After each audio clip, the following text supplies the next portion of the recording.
आज हम पढ़ेंगे सूफी काव्य धारा के प्रसिद्ध कवि जायसी जी के बारे में। तो जायसी जी ये जैसे हम पढ़े थे भक्ति काल, तो भक्ति काल में निर्गुण काव्य धारा में दो धाराएं पढ़े थे, तो सूफी काव्य धारा और निर्गुण काव्य धारा। तो सूफी काव्य धारा के सबसे प्रसिद्ध कवि जायसी जी के बारे में। तो हम पहले जायसी जी के जीवन के बारे में देख लेते हैं। तो जायसी जी का जन्म जो हुआ था वो उत्तर प्रदेश के, जायसी का जन्म उत्तर प्रदेश के अमेठी जिले में और जायस नगर नामक स्थान पे, जायस नगर नामक स्थान पे। यानी कि अगर कोई आपसे पूछ ले कि जायसी जी का जन्म कब हुआ था और जन्म कहाँ हुआ था, तो इनका जन्म जो हुआ था उत्तर प्रदेश के अमेठी जिले के जायस नगर नामक स्थान पे। जायस नगर नामक स्थान पे इनका जन्म होने के कारण इनको जायसी कहा जाता है। और इनका जन्म जो था सन 1397, यानी कि 1397 ईस्वी में इनका जन्म हुआ था। और 1546 ईस्वी में इनका निधन हो गया था। 1546 में ही इनका निधन हो गया था। तो जायसी जी जो थे वो सूफी काव्य धारा के प्रतिष्ठित कवियों में से एक थे। इनकी प्रमुख रचना जैसे है, प्रमुख रचना पद्मावत। ये पद्मावत जो है आप लोग के इंटर के 12 क्लास में लगी हुई इनकी रचना है। पद्मावत, अखरावट, आखिरी कलाम, आखिरी कलाम, कहरनामा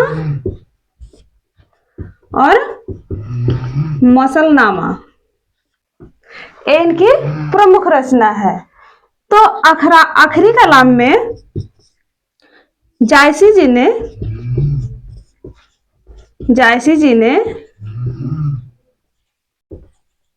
आखिरी कलाम में कयामत का वर्णन किया है, यानी कि कयामत के बारे में उन्होंने बताया है। और प्रसिद्ध कवि बाबर के बारे में इन्होंने उसमें बताया है। प्रसिद्ध शासक बाबर के भी वर्णन किए हैं किस रचना में, आखिरी कलाम में।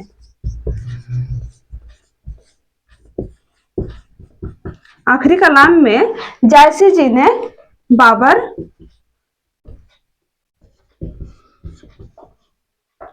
का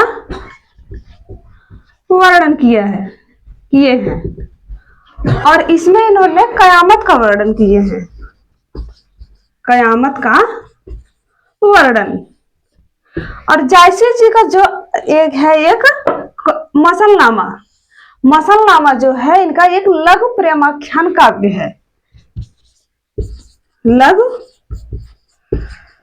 प्रेमाख्यान कथा या रचना है, कथा रचना है। और एक और इनकी है अखरावट में इन्होंने हिंदी वर्णमाला के एक एक अक्षरों का विश्लेषण किया है। अखरावट की रचना में, अखरावट में जायसी ने हिंदी वर्णमाला के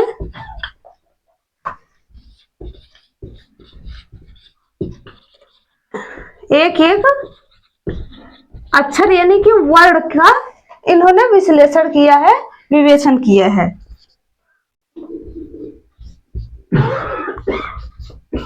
वर्ड का विश्लेषण किया है। प्रसिद्ध आलोचक कवि जो है आचार्य रामचंद्र शुक्ल जी ने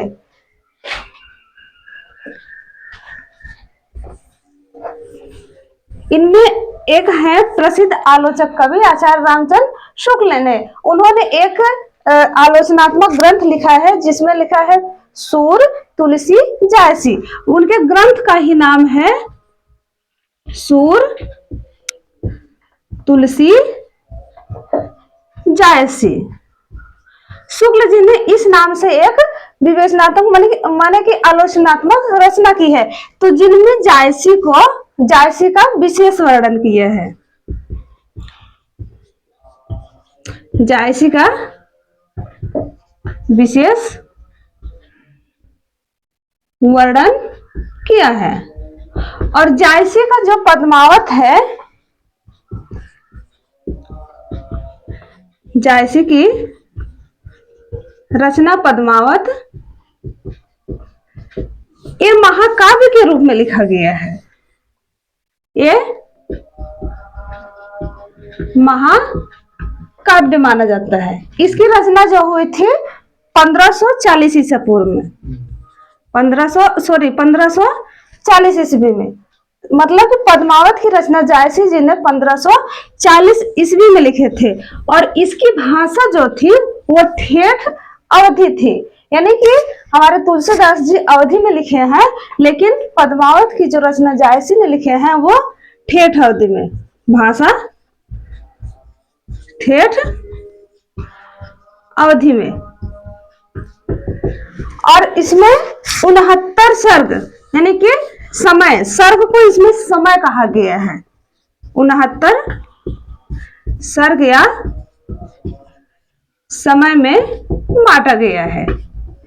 तो जायसी की जो पद्मावत है वो 1540 ईस्वी में लिखी गई और ठेठ हिंदी में। अक्सर परीक्षाओं में जैसे टीजीटी पीजीटी की परीक्षाओं में पूछ लिया जाता है कि पद्मावत की रचना किस भाषा में हुई थी। सन 2021 की परीक्षाओं में टीजीटी में पूछा है कि पद्मावत की रचना किस भाषा में हुई, तो ये हुई थी ठेठ अवधि भाषा में 1540 ईस्वी में। और ये 69 सर्ग यानी कि इसी सर्ग को पद्मावत में समय भी कहा गया है, तो इसमें ये पद्मावत हुए। और आचार्य रामचंद्र